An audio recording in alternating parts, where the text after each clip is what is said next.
Hello friends. DM और collector में अंतर क्या है, कौन अधिक पावरफुल है, इनके अलग अलग कार्यों के बारे में। ठीक है साथियों, कई लोगों का जो कन्फ्यूज़न रहता है वो सारे कन्फ्यूज़न इस वीडियो में 100% दूर होंगे आपके। देखिए, सबसे पहले हम आपको बताएंगे कि डीएम कलेक्टर कैसे बनते हैं। साथियों, डीएम या कलेक्टर बनने के लिए आपको यूपीएससी क्वालिफाई करना पड़ेगा, आईएएस बनना पड़ेगा। आईएएस बनने के बाद सबसे पहले एसडीएम बनेंगे। एसडीएम के बाद जो है आपका प्रमोशन हो के 5-6 साल में डीएम बन सकते हैं। या आप स्टेट पीसीएस निकालिए, सबसे पहले एसडीएम बनेंगे, फिर 12 या 13 साल बाद प्रमोशन हो के तब आप डीएम या कलेक्टर बन सकते हैं। अब अंतर के बारे में जो आपके मन में क्वेश्चन आ रहा होगा, अंतर बताएंगे। पहले डिस्ट्रिक्ट मजिस्ट्रेट यानी कि डीएम और कलेक्टर के कार्य जान लीजिए आप, फिर मैं आपको मुख्य अंतर बता दूंगा और कौन अधिक पावरफुल है ये आपको बताना पड़ेगा कौन सी। सबसे पहले तो साथियों मैं आपको बता दूं, ये डीएम डिस्ट्रिक्ट मजिस्ट्रेट और ये कलेक्ट्रेट्स, ये पावर्स हैं। ठीक है, ये पावर्स के नाम हैं। ठीक है ना।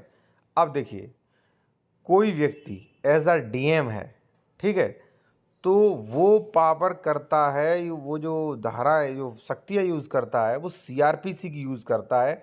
यानी कि नया कानून जो बन गया है बीएनएसएस, उसकी यूज़ करता है। जैसे डीएम के कार्य क्या है, जब कोई व्यक्ति एज अ डीएम कार्य कर रहा है तब उसके पास कौन कौन सी शक्तियाँ होंगी या किन शक्तियों का प्रयोग कर रहा है, तब आप उन्हें डीएम कहेंगे, वो आप जान लीजिए। जैसे साथियों, मान लीजिए धारा 140 लगाना, ठीक है, किसी पर गैंगस्टर एक्ट, गुंडा एक्ट लगाना, ठीक है। या मान लीजिए साथियों, किसी मान लीजिए कोई सार्वजनिक मान लीजिए कोई वहाँ पे मार्च निकल रहा है, उसके लिए परमिशन देना, ये डीएम का काम होता है। ठीक है, अपने जो है, जो भी मान लीजिए जिला है, उसका लॉ एंड ऑर्डर की जांच करना, ये डीएम का कार्य होता है। ठीक है, डीएम यानी कि मजिस्ट्रेटी पावर होती है, और मजिस्ट्रेट पावर का जिक्र जो है वो साथियों किया गया है सीआरपीसी में। सीआरपीसी में कहीं भी कलेक्टर का जिक्र नहीं किया गया है। ठीक है, तो जब कोई व्यक्ति आईएएस अधिकारी, ठीक है, ये पावर यूज़ करे, जैसे मान लीजिए धारा 144 गुंडा एक्ट लगाना, ठीक है, या मान लीजिए किसी को जमानत देना, गिरफ्तारी, ठीक है, धारा 144 परमिशन देना, तो ये as a DM district magistrate कहेंगे, ये एज अ जिला दंडाधिकारी के रूप में कार्य कर रहे हैं। वहीं अगर बात करें कलेक्ट्रेट के कार्य, तो एज अ कलेक्ट्रेट की हैसियत से, देखिए कलेक्ट्रेट जो शब्द है वो प्रयोग किया गया रेवेन्यू में।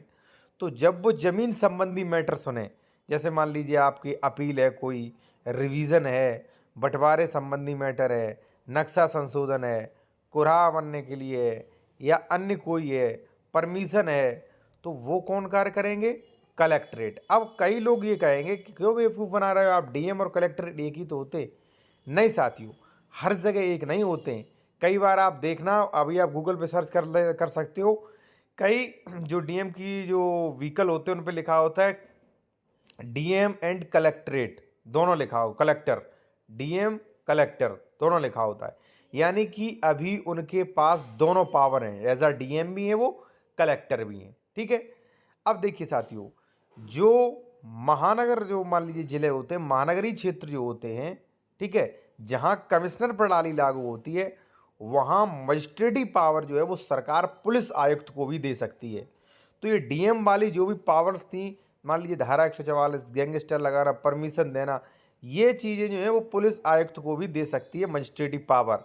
ठीक है, तो उस समय तो वो कलेक्ट्रेट ही रहेंगे। तो कोई डीएम कलेक्टर है ये सुनिश्चित नहीं, कोई कलेक्टर डीएम की पावर यूज, डीएम की पावर भी ये सुनिश्चित नहीं। राज्य सरकार कमिश्नर प्रणाली में अलग अलग पावर दे देती है। हालांकि अधिकतर जो नॉर्मल जिले होते हैं वो डीएम कलेक्टर एक ही व्यक्ति होता है, लेकिन जहाँ कमिश्नर प्रणाली है वहाँ राज्य सरकार जो है डीएम की पावर जो है, मजिस्ट्रेटी पावर जो है साथियों, वो पुलिस आयुक्त को भी दे सकती है। ठीक है, वहाँ पे पुलिस आयुक्त जो है वो काफ़ी पावरफुल होते हैं। ठीक है, तो आपकी समझ में आया होगा। लेकिन कलेक्ट्रेट जो है साथियों वो रेवेन्यू यानी कि खेती बाड़ी संबंधी मैटर्स वगैरह सुनना, कई बाढ़ वगैरह, ठीक है, ये चीज़ करना। ठीक है, अब इन दोनों में मुख्य अंतर भी मैंने समझा दिया है ऐसे ही में। ठीक है ना साथियों, दोनों में ही मुख्य अंतर है, सीधा आप ये समझ लीजिए कि डीएम और कलेक्टर एक व्यक्ति हो सकते हैं, ये दोनों पावर एक व्यक्ति के पास हो सकती है, लेकिन जरूरी नहीं कि हर बार हो, हर बार डीएम कलेक्टर नहीं हो सकते, कलेक्टर डीएम नहीं हो सकते। हो सकता है कलेक्टर की पावर जो है, कलेक्टर जो है उनकी जो मजिस्ट्रेटी पावर जो है, मान लीजिए वहाँ की किसी पुलिस आयुक्त को दे दी हो तो वहाँ पे ये अधिकार, सारे अधिकार जो है पुलिस आयुक्त को प्राप्त हो जाएंगे। अब इनमें पावरफुल कौन है भाई? दोनों ही व्यक्ति पावरफुल होते हैं। वैसे मुझे लगता है मजिस्ट्रेट जो शक्ति है वो ज़्यादा पावरफुल होती है, मजिस्ट्रेट यानी कि दंडाधिकारी। इसी प्रकार से मैं आपको सबसे गहराई वाली जानकारी और दे दूं कि जब आप एसडीएम के पास जाते हो तो अगर आपका जमानत संबंधी कोई मैटर है या आप कोई पुलिस रिपोर्ट नहीं लिख रही है, कोई अन्य मैटर है क्रिमिनल संबंधी, तो आप प्रार्थना पत्र लिखें सेवा में श्रीमान उपखंड मजिस्ट्रेट, ठीक है ना। अगर मान लीजिए आपका जमीन संबंधी है तो वहाँ पे लिखेंगे सेवा में श्रीमान सहायक कलेक्टर, ठीक है। दोनों ही अलग अलग होंगे, ठीक है जी।